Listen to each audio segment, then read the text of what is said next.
Hello guys, welcome back to our channel again and good morning all of you.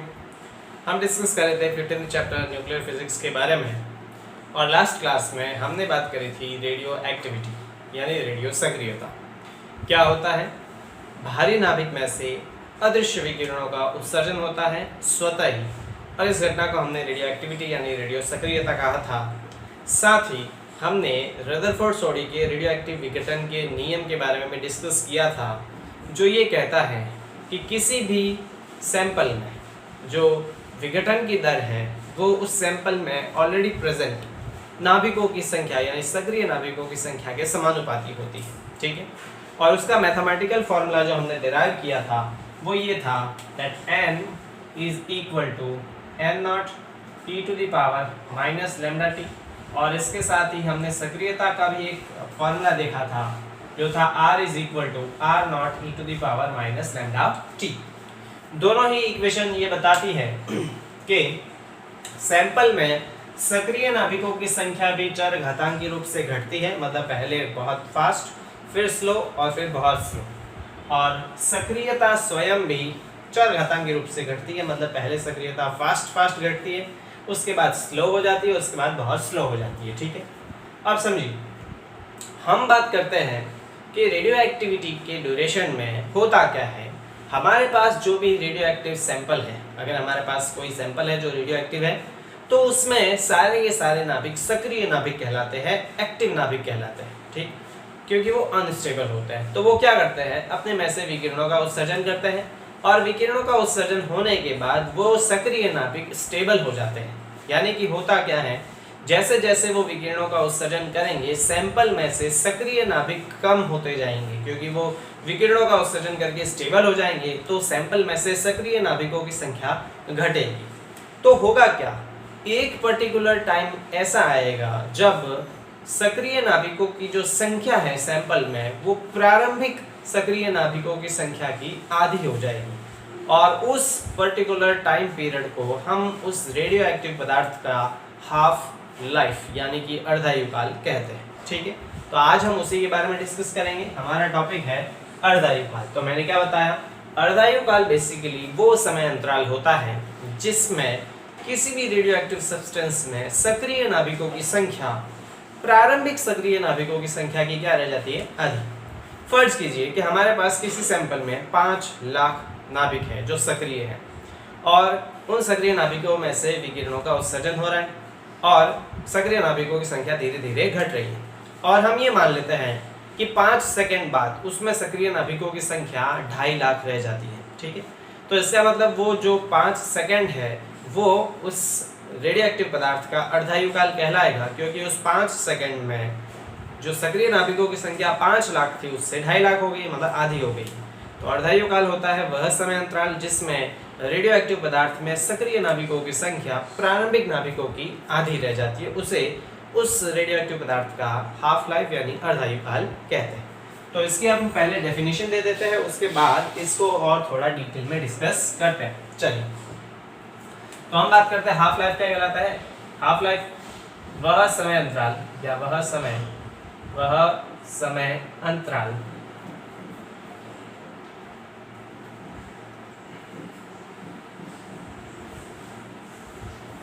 अंतराल जिसमें किसी radio active पदार्थ में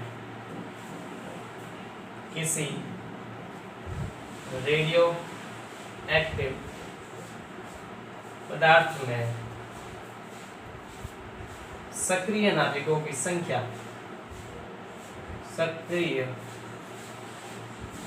नाभिकों की संख्या प्रारंभिक नाभिकों की संख्या की प्रारंभिक सक्रिय नाभिकों की संख्या की आधी रह जाती है।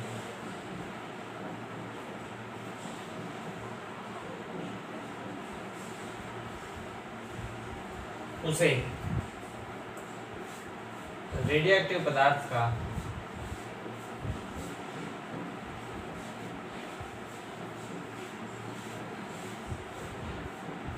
अर्धायुकाल कहते हैं।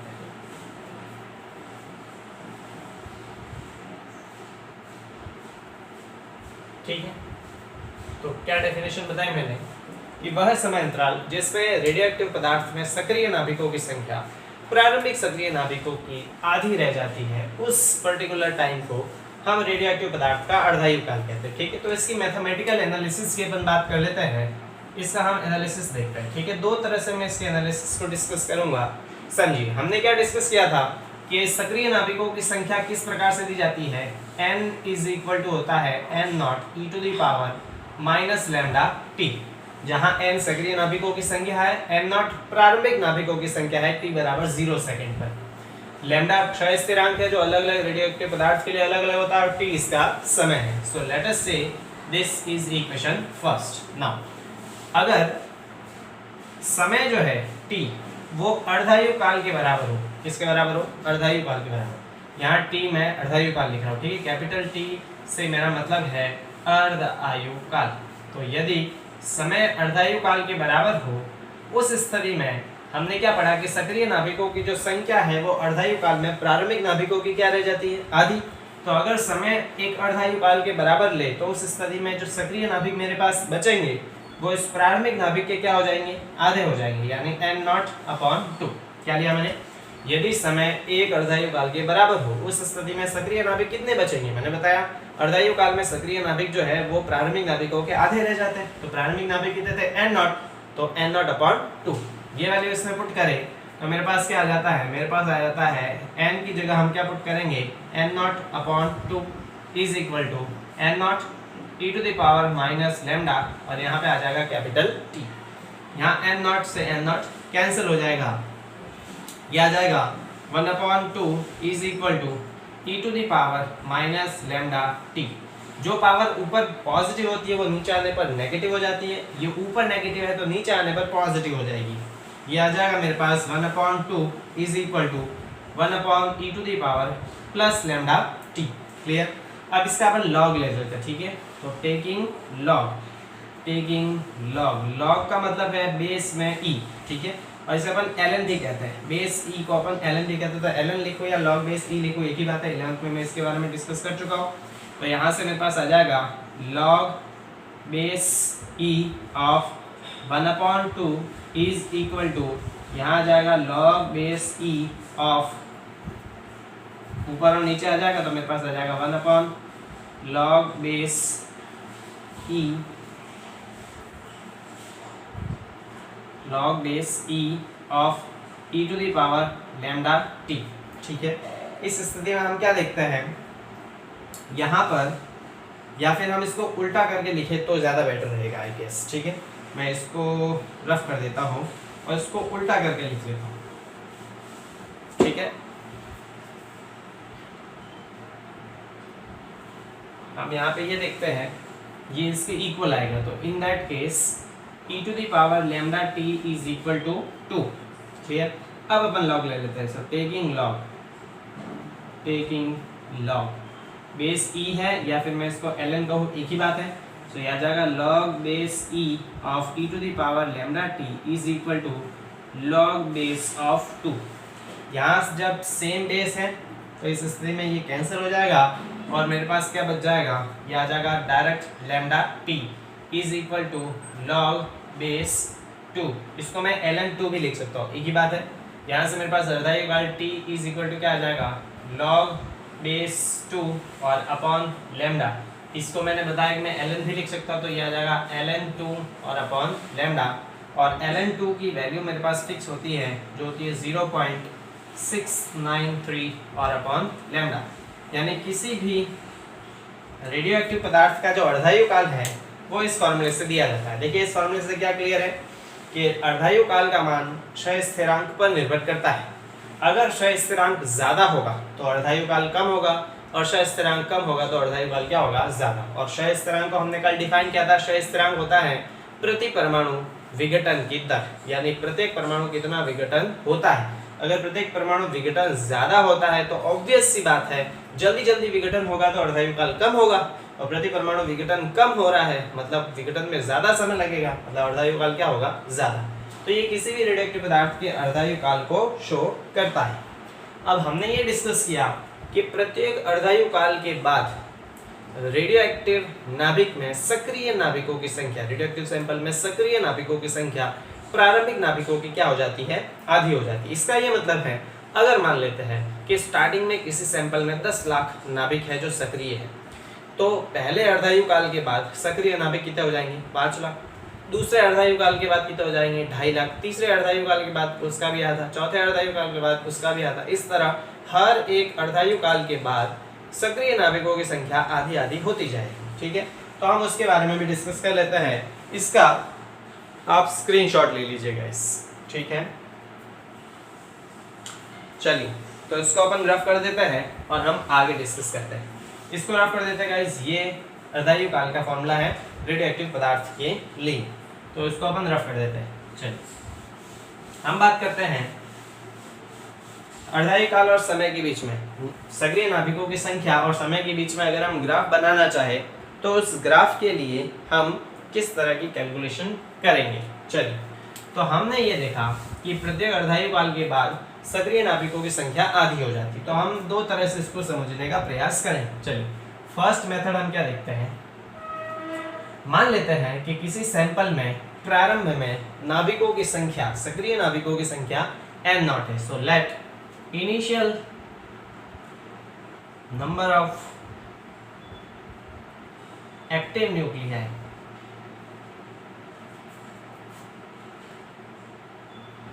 इन सैंपल बी n0।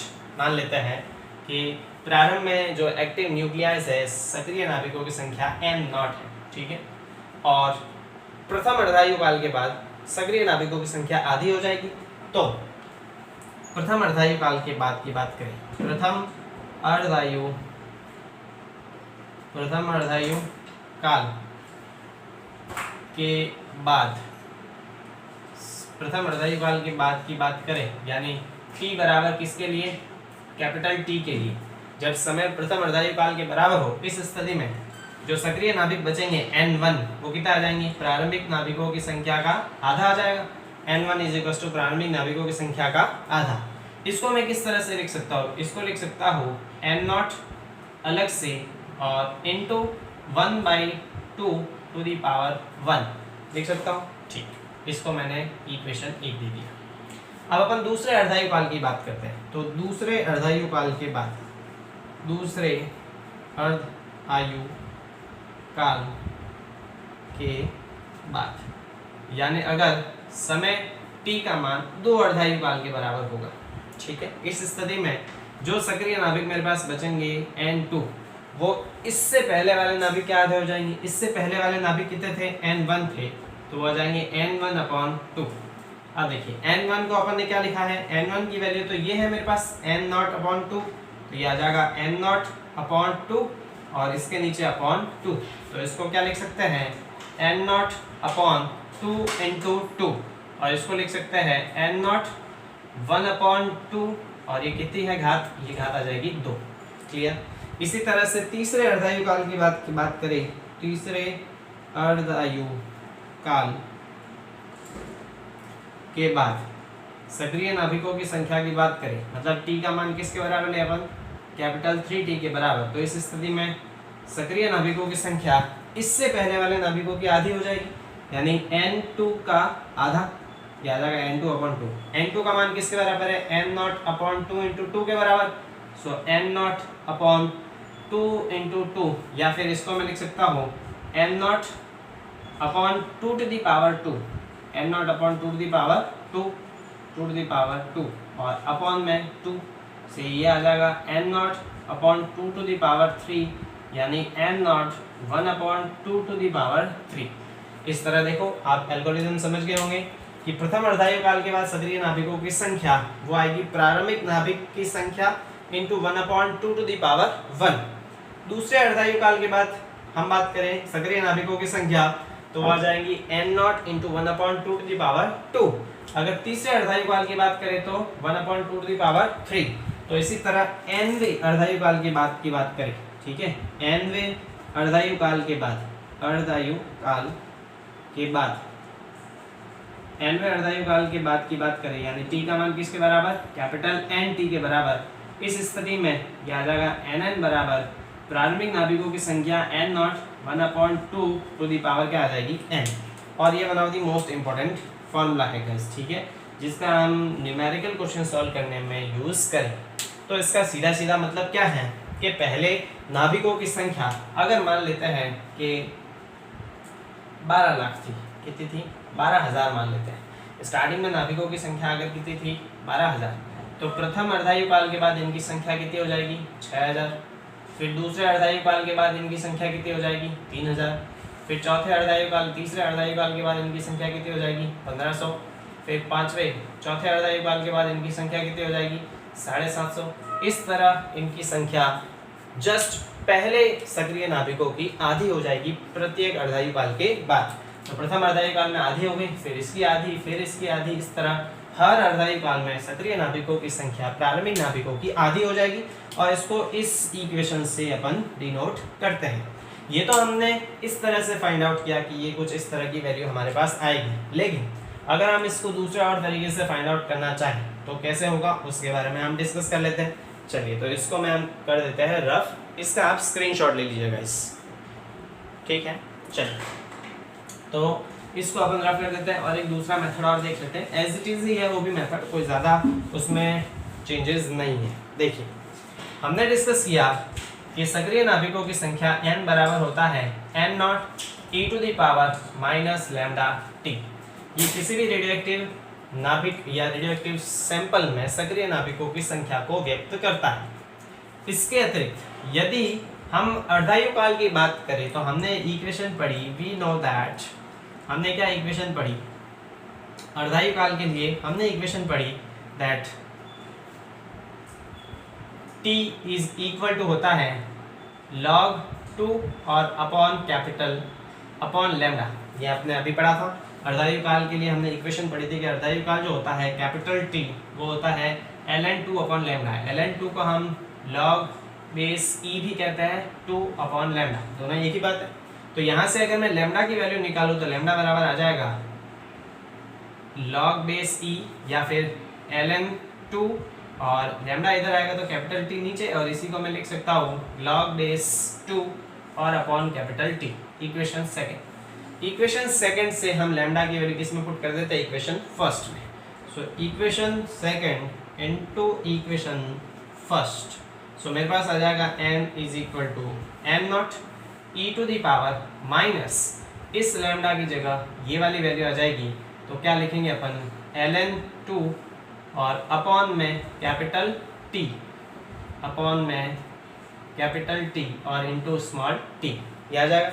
जो पावर माइनस है वो नीचे आने पर प्लस हो जाती है, तो n इज इक्वल टू आ जाएगा n naught e to the power, ये नीचे आ जाएगा e to the power ln2 into t और अपॉन में कैपिटल T। क्लियर? यहाँ से हम ये देखते हैं कि e to the power ln2 का जो मान होता है वो 2 के बराबर आएगा, ठीक है। ln e to the power 2 sorry e to the power ln2 का जो मान होता है गाइस वो 2 के बराबर आएगा। किसके बराबर आएगा? 2 के।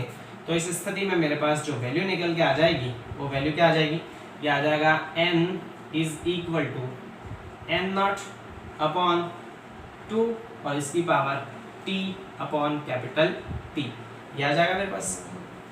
ये n नॉट इसके गुणा में है, इधर आएगा तो भाग में आ जाएगा, तो मेरे पास क्या आएगा, यहाँ से मैं वैल्यू लिख सकता हूँ n upon n naught is equal to 1 upon 2 to the power t upon capital T। ये मेरे पास वैल्यू आ जाएगी, ये इक्वेशन आ जाएगी, ठीक है। ये इक्वेशन एज इट इज वही है जो हमने इससे पहले फाइंड आउट की थी। अब समझिए कैसे, यदि अगर स्मॉल t का मान कैपिटल T के बराबर हो, यानी प्रथम अर्धायु काल की अगर बात करें, तो इस स्थिति में यह आ जाएगा n upon n naught is equal to 1 upon 2 और t से t कैंसिल, सीधी पावर 1, यानी यह आ जाएगा 1। अगर हम बात करें दूसरे अर्धायु काल की, यानी t की मान किसके बराबर, 2t, यानी 2 अर्धायु काल के बारे में डिस्कस करें, तो इस स्थिति में यह आ जाएगा n अपॉन n नॉट बराबर 1 अपॉन 2। इस t की जगह कितना आ जाएगा, 2t, तो यहाँ से 2t अपॉन t, तो t से t कैंसिल, क्या बचेगा, पावर 2। तो ये आ जाएगा 1/2 और इसी तरह से अगर हम t बराबर कैपिटल NT रखेंगे तो वही इक्वेशन बन के आएगी n/n0 बराबर 1/2 कैपिटल या स्मॉल n। तो यहाँ से भी हम यही फॉर्मूला देखते हैं कि अर्धायु काल के बारे में जब हम डिस्कस करते हैं तो सक्रिय नाभिकों की संख्या और प्रारंभिक नाभिकों की संख्या का जो अनुपात है वो 1/2n से दिया जाता है। तो इसका भी आप स्क्रीनशॉट ले लीजिए और अपने फेयर काम में कर लीजिएगा। ठीक है गाइस, चलिए तो इसको अपन रफ कर देते हैं। तो मोटे मोटे तौर पे हमें ये समझ में आया कि अर्धायु काल बेसिकली क्या होता है। अर्धायु काल वो समय है जिसमें सक्रिय नाभिकों की संख्या प्रारंभिक नाभिकों की जस्ट आधी रह जाती है। हर अर्धायु काल के बाद नाभिक आधे होते जाएंगे, आधे होते जाएंगे, आधे होते जाएंगे। ठीक है, तो हमने ये डिस्कस किया कि जिस प्रकार n बराबर n0 e -λt को सॉल्व करके हमारे पास आता है दैट n/n0 बराबर 1/2 n। ठीक है, तो उसी प्रकार हमने सक्रियता के लिए भी एक फॉर्मूला डिस्कस किया था जो होता है r बराबर r0 e -λt। जैसे सक्रिय नाभिकों की संख्या घटती है वैसे ही सक्रियता भी घटती है। तो इसके लिए अगर ये फॉर्मूला आएगा तो ऑब्वियस है इसके लिए भी यही फॉर्मूला आएगा r/r0 बराबर 1/2 n। यानी जिस प्रकार सक्रिय नाभिकों की संख्या प्रत्येक अर्धायु काल के बाद आधी हो जाती है वैसे ही सक्रियता भी प्रत्येक अर्धायु काल के बाद आधी हो जाती है। पहले सक्रियता बहुत ज्यादा है, मान लेते पहले सक्रियता 10 बैकेरल है। कितनी है? 10 बैकेरल। सक्रियता का मतलब मैंने बैकेरल बताया था। पहले सक्रियता 10 बैकेरल है तो प्रथम अर्धायु काल के बाद वो 5 बैकेरल हो जाएगी, फिर दूसरे अर्धायु काल के बाद वो 2.5 बैकेरल हो जाएगी। इस प्रकार सक्रियता भी जो है वो उसी प्रकार से घटेगी। ठीक, तो ये हमने डिस्कस किया। इस पे हम न्यूमेरिकल क्वेश्चन बाद में डिस्कस करेंगे। तो अगर मैं ग्राफ प्लॉट करूं नाभिकों की संख्या और इस समय के बीच में तो ग्राफ किस तरह से प्राप्त होगा वो ग्राफ अपन देख लेते हैं गाइस, इंपॉर्टेंट है। चलिए, यह है सक्रिय नाभिकों की संख्या। तो स्टार्टिंग में t बराबर 0 सेकेंड पर सक्रिय नाभिकों की मान लेते हैं संख्या है n0। ठीक है, t बराबर 0, ये समय दे रखा है। क्या दे रखा है? समय इन सेकेंड्स, ईयर्स, वॉटएवर जो भी इसकी यूनिट होगी। और ये नाभिकों की संख्या है n, सक्रिय नाभिकों की संख्या। ठीक है, तो देखिए 0 सेकेंड पर यानी स्टार्टिंग में सक्रिय नाभिकों की संख्या कितनी है? n0। फिर मैं पहले ग्राफ को कंप्लीट कर देता हूँ। ठीक है,